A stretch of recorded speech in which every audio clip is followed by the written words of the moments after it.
Colorado River Fantasy League. Let's start off with our first matchup. It's bottom of the barrel versus Sioux Girls 1 Cup. As much as it pains me to say this, I have to do it. Dan's gonna head into week 3 with a 2-0 record. Yes, I know that's not what you want to hear. But even after that controversial trade with Andrew Luck and Eli's favorite punching bag, Tom Brady, he will still manage to get a win. Tom's gonna go off like a crazy person, like he just found out Giselle was sleeping with The Rock. Brandon Cooks is also gonna highlight this week's points for Dan by tearing up that Tampa Bay MRSA-infected defense. Jerry's gonna take the loss because Peyton fucking Manning is nothing when it comes to anything except for script reading, selling pizzas, or car insurance. Dan is gonna win this week.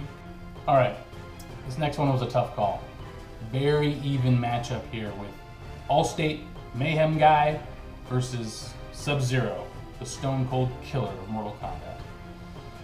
As much as I would love to believe that Carlos Hyde will have a stellar game versus Pittsburgh, he's gonna fall flat this week. This isn't Minnesota. And again, Julio Jones looked amazing in his week 1 game versus Philly. But then again, you can't count out Tony Romo, especially on the road. He was 8-0 last year on the road. Must be those Dallas Cowboys fans really get under his skin. Yeah, we know you have 5 rings. It takes plenty of rings to make 6 8s to go 8-8 for 3 years in a row. Also, Odell Beckham Jr. is a pretty good football player. Not even Allstate can protect James from mayhem this week. Next, we have the Hail Satans versus Al Borland's Taints, whatever. Well, this is my underdog pick of the week, and it's going to Dickey.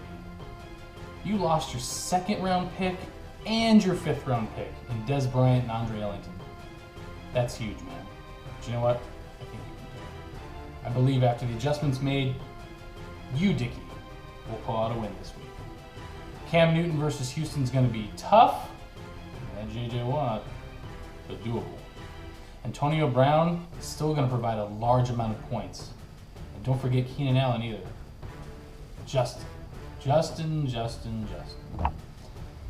What a tangled web we weave. You can't be leaning on Jamal Charles all year. That Denver rush D is going to silence him. Not just this time, but the next time they play down the road. Alex Smith's going to be forced into the air. We'll talk about that later. Jason Witten's been found out. Des Bryant on the sideline, goofing off, yelling at Jerry Jones. Philadelphia defense ain't going to let him run around single covered now that Des is on the sideline.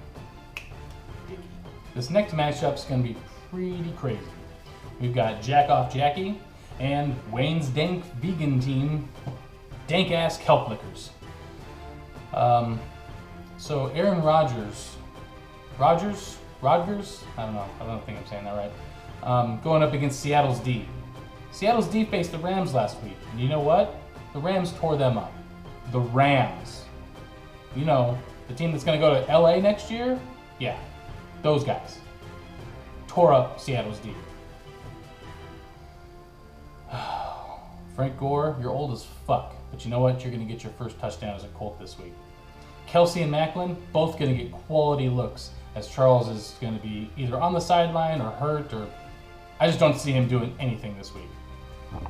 Bills, they could look to push Wayne over the edge and hit blowout status, as Jack Off Jackie's got out of shape Shady, and oh wow, he's playing Seattle's D? So we've got an equal matchup, Rodgers, Seattle's D?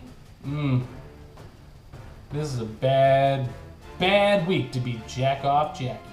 And for our final matchup, we have Cunty Connie versus the Teabaggers. Hold on a second.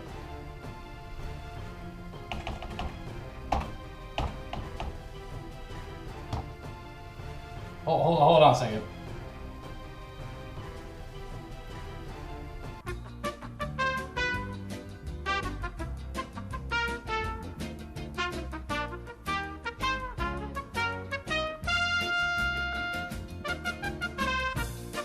Okay, sorry. We had some interference technical difficulties. We're getting some crosstalk there. Must be nothing. We got some better equipment now. These weren't issued by the Patriots at all. We got our own equipment now. We're good to go. Let's move on. Russell Wilson got stymied by that Rams D, or should we say lack of O-line they lost in the offseason. I don't know if Russell Wilson can do it, but you know what? Halftime adjustments just weren't enough for him last week against the Rams. Couldn't even push him into the big numbers that he's used to getting. Rushing the ball, throwing the ball in the air. That all changes this week, unless it's 1 yard to go and they have to decide whether to throw a pick or not get any yards with beast mode. Or who's calling those plays? Get that man's mom on the sideline. Get her a bowl of chunky soup, and we'll all be good. Gronk's gonna be, well, he's gonna be Gronk. Deflate all the balls in the known universe, while Justin Tucker provides some safety valve points as usual. Best kicker in the league. Dennis, you're stuck with Andrew Luck and Adrian Peterson, who haven't really done anything this year. Granted, it's only week 2. We'll see how it works.